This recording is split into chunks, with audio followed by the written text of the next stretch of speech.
Assalamualaikum warahmatullahi wabarakatuh.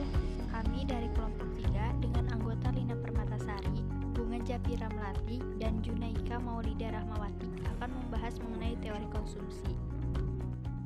Pada kesempatan kali ini, saya akan membahas mengenai teori nilai guna. Teori nilai guna adalah teori ekonomi yang mempelajari kepuasan atau kenikmatan seseorang dalam mengkonsumsi barang. Jika kepuasan semakin tinggi, maka nilai gunanya semakin tinggi. Sebaliknya, jika semakin rendah kepuasan dari suatu barang, maka semakin rendah pula nilai gunanya. Nilai guna terbagi menjadi dua bagian. Yang pertama yaitu nilai guna total atau total utility, yaitu sebagai jumlah seluruh kepuasan yang diperoleh oleh konsumen dalam mengkonsumsi barang tertentu.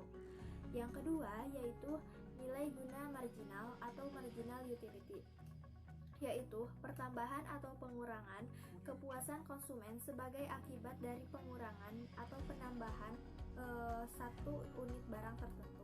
Pakar ekonomi Hermann Heinrich Gossen melakukan penelitian mengenai nilai guna total dan nilai guna marginal. Hasil penelitiannya itu terkandung dalam hukum Gossen 1 dan hukum Gossen 2, di mana hukum Gossen 1 berbunyi, jika pemenuhan kebutuhan akan suatu jenis barang yang dilakukan secara terus-menerus, maka rasa nikmat yang mulanya tinggi, namun semakin lama kenikmatan tersebut semakin menurun, sampai akhirnya mencapai batas jenuh. Sebagai contoh, Andi mengkonsumsi satu coklat dengan nilai guna total 30, maka nilai guna marginalnya 30. Kemudian pada saat Andi mengkonsumsi 2 coklat, nilai guna totalnya menjadi 50 dan nilai guna marginalnya 20. Kemudian pada saat Andi mengkonsumsi 3 coklat, nilai guna totalnya 60 dan nilai guna marginalnya 10. Pada saat Andi mengkonsumsi 4 coklat, nilai guna totalnya 65 dan nilai guna marginalnya 5. Pada saat Andi mengkonsumsi 5 coklat, nilai guna totalnya tetap 65 dan nilai guna marginalnya 0. Kemudian pada saat Andi mengkonsumsi 6 coklat, nilai guna totalnya 60 dan nilai guna marginalnya min 5. Kemudian pada saat Andi mengkonsumsi 7 coklat, nilai guna totalnya 45 dan nilai guna marginalnya min 15. Kemudian pada saat Andi mengkonsumsi 8 coklat, nilai guna totalnya 20 dan nilai guna marginalnya min 25. Nah, pada saat Andi mengkonsumsi 1 sampai dengan 4 coklat, Andi merasa puas sehingga nilai guna totalnya itu terus meningkat. Namun pada saat Andi mengkonsumsi 4 sampai 5 coklat, Andi merasa sudah bosan, sehingga nilai guna totalnya itu tetap pada 65 dan nilai guna marginalnya itu sampai pada 0. Kemudian pada saat Andi mengkonsumsi 6 sampai 8 coklat, Andi tidak merasa puas lagi, sehingga nilai guna totalnya menurun dan nilai guna marginalnya sampai pada min. Kemudian kenapa terjadi penurunan? Perut kita itu memiliki kapasitas. Jika kapasitas telah terpenuhi, maka makanan tidak diperlukan lagi. Hal ini akan dirasakan kenyang oleh orang tersebut, sehingga kenikmatan atau kepuasan makanan yang kita makan justru semakin berkurang kenikmatannya. Nah, dari penjelasan itu, hubungan antara jumlah barang yang dikonsumsi dengan total utility dan marginal utility dapat dilihat pada kurva. Nah, yang melengkung ke atas itu merupakan total utility-nya, dan yang ke bawah itu merupakan marginal utility-nya. Kemudian perlu diingat bahwa nilai guna marginal itu hanya berlaku dengan beberapa asumsi. Yang pertama yaitu nilai guna dapat diukur. Kemudian konsumen bersifat rasional sehingga perilakunya dapat dipahami secara logis. Nah, jadi konsumen akan mempertimbangkan barang yang akan dibeli. Mereka lebih mengutamakan barang-barang yang dibutuhkan, yang bertujuan untuk memaksimumkan utilitasnya. Nah, intinya kebutuhan manusia itu tidak terbatas dan beraneka ragam. Banyaknya kebutuhan itu dibatasi oleh pendapatan yang sedikit. Nah, untuk mengatasi hal tersebut, maka dinyatakan dalam hukum Gosen 2, di mana hukum Gosen 2 itu berbunyi konsumen akan melakukan konsumsi sedemikian rupa sehingga nilai guna marginal setiap barang dan jasa yang dikonsumsi akan sama. Artinya, unit terakhir dari tiap produk yang dikonsumsi memiliki nilai yang sama. Contohnya, Pak Andi memiliki uang 100.000. Ia akan membelanjakan uang 100.000 tersebut tetapi dengan pecahan 10 ribuan. 10 ribu pertama ia gunakan untuk membeli atau mengkonsumsi beras. 10 ribu kedua ia gunakan untuk membeli atau mengkonsumsi peralatan pribadi. 10 ribu ketiga ia gunakan untuk membeli atau mengkonsumsi buku, dan begitupun seterusnya hingga uang itu habis. Nah, apabila uang tersebut telah dibelanjakan semuanya dan habis, maka telah kembali pada keadaan umum. Jadi intinya Pak Andi sudah merasa puas karena barangnya sudah terpenuhi dan uangnya pun sudah habis. Kemudian setiap konsumen akan melakukan konsumsi sedemikian rupa sehingga utilitas marginalnya setiap barang dan jasa yang dikonsumsi akan sama. Nah, jadi konsumen itu harus memilih-milih utilitas yang ke satu dengan utilitas yang kedua.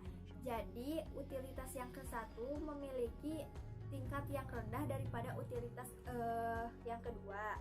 Utilitas 2 memiliki utilitas yang lebih rendah dari utilitas 3. Jadi, apabila suatu barang memberikan utilitas marginal per rupiahnya lebih tinggi, lebih baik konsumen mengalihkan rencana belanja untuk barang lain ke barang tersebut sampai pada suatu titik, di mana hukum utilitas yang semakin menurun ini menyebabkan utilitas marginal per rupiah sama dengan barang yang lainnya.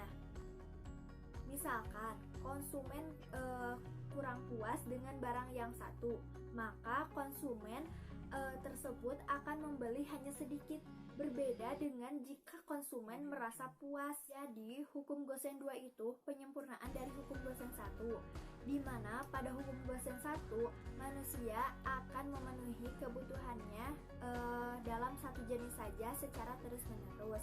Namun pada kenyataannya manusia itu memiliki berbagai macam kebutuhan.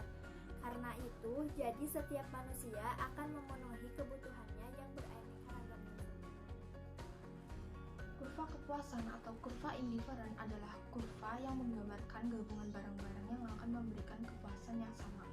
Karakteristik kurva indiferen yaitu sepanjang kurva sama besar, kurva tidak mungkin berpotongan, semakin tinggi kurva semakin tinggi kepuasan, berbentuk dari kiri atas ke kanan bawah, dan cembung terhadap titik original atau titik nol.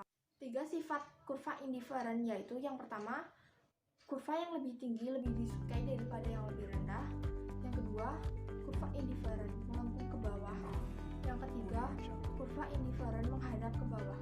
Garis anggaran atau budget line yaitu garis yang menghubungkan titik-titik kombinasi barang yang dapat dibeli dengan sejumlah pendapatan tertentu. Rumus garis anggaran yaitu I sama dengan PX kali X plus PY kali Y. Law of diminishing marginal utility menyatakan bahwa kepuasan akan berkurang manakala seseorang mengonsumsi barang yang sama. Perilaku konsumen adalah proses dan aktivitas ketika seseorang berhubungan dengan pencarian, pemilihan, pembelian, pengguna, serta pengevaluasian produk dan jasa demi memenuhi kebutuhan dan keinginan.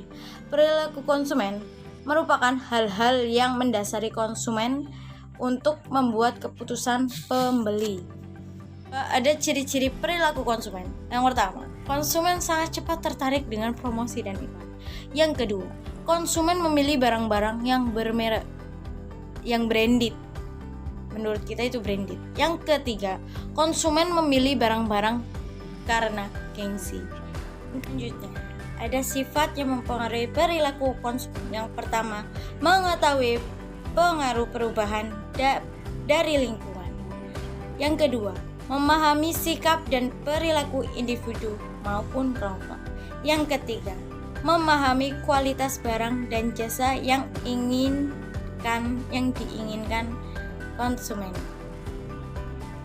Yang keempat, mempromosikan melalui perilaku konsumen untuk mempengaruhi orang sekitar. Yang kelima, menciptakan budaya perusahaan. Yang keenam, memberikan layanan kenyamanan konsumen. Yang ketujuh, memiliki pengetahuan untuk memperkuat suatu bisnis. Yang kedelapan, menarik konsumen dengan cara promosi. Yang kesembilan, memberikan pelayanan secara VIP atau secara khusus. Yang kedelapan, memunculkan pemikiran konsumen untuk memiliki produk sesuai kebutuhan dan dengan harga terjangkau dan konsep branding. Selanjutnya, ada karakteristik perilaku konsumen. Yang pertama, psikologi memainkan peran utama. Yang kedua, pengaruh lingkungan. Yang ketiga, perilaku individu dan kelompok. Yang keempat, kualitas barang dan jasa. Yang kelima, perilaku konsumen memengaruhi masyarakat. Yang keenam, personalisasi lebih disukai. Yang ketujuh, menginginkan kenyamanan. Yang kedelapan, budaya perusahaan. Yang kesembilan, pengetahuan adalah kekuatan. Yang kesepuluh, membuat tanpa menjual. Selanjutnya, ada manfaat perilaku konsumen bagi sales. Yang pertama, memahami perbedaan masing-masing kelompok konsumen. Yang kedua, mempertahankan konsumen. Yang ketiga, merancang program marketing yang sesuai. Yang keempat, memprediksi tren pasar. Yang kelima, meningkatkan daya saing dengan kompetitor. Yang keenam, meningkatkan customer service.